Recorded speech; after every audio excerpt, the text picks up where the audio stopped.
Number অংকটো কৰিবলৈ চেষ্টা কৰিছোঁ।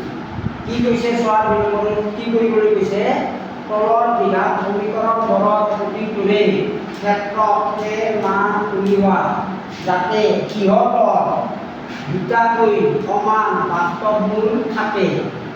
আমি 1 নম্বৰ কৰিম।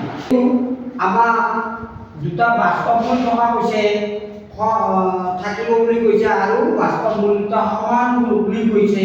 গতিকে দ্বিঘাত সমীকৰণৰ দুটা বাস্তৱ মূল হোৱাৰ চৰ্তটো কি আছিল? আমি কি পাইছিলোঁ অলপতে? 0। এটা এৰ মান পাম আমি 2। এতিয়া আমি ইয়াত বহুৱাই দিম। এতিয়া চোৱা, x square minus k square equal কিমান হ'ব? 24। তাৰমানে আমাৰ কিমান হ'ব চোৱা,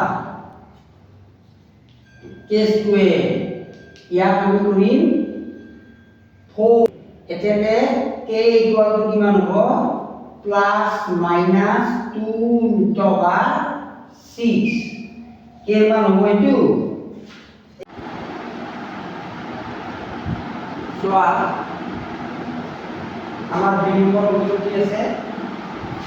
2 নম্বৰ অংকটো x whole into x minus 2 whole into plus 6 equal to 0।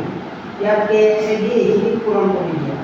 পূৰণ কৰাত এইখিনি হ'ব kx square minus 2kx plus 6।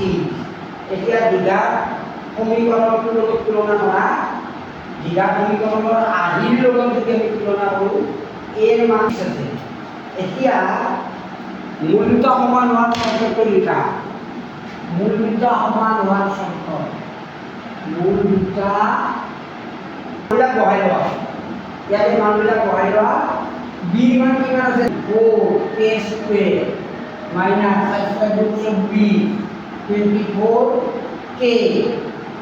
Equal to 0। k minus 6 equal to 0। এতিয়া ইয়াৰ পৰা আমি কি পাম? 4k ইকুৱেল টু 0 বা k মাইনাছ 6 ইকুৱেল টু 0। তাৰমানে ইয়াতে k মান হ'ব 4 × 0 আৰু ইয়াত k ইকুৱেল টু প্লাছ 6। তাৰমানে k ৰ মান আমি পালোঁ 0 বা 6। 0 হ'ব নোৱাৰে। k ৰ মান 0 হ'লে এইখিনি গোটেই 0 হৈ যাব।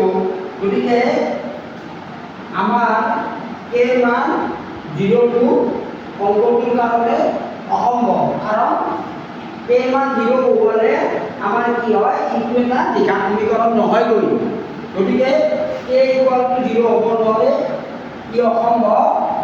আকৌ k ইকুৱেল টু 6 হ'ব পাৰে। তাৰমানে 6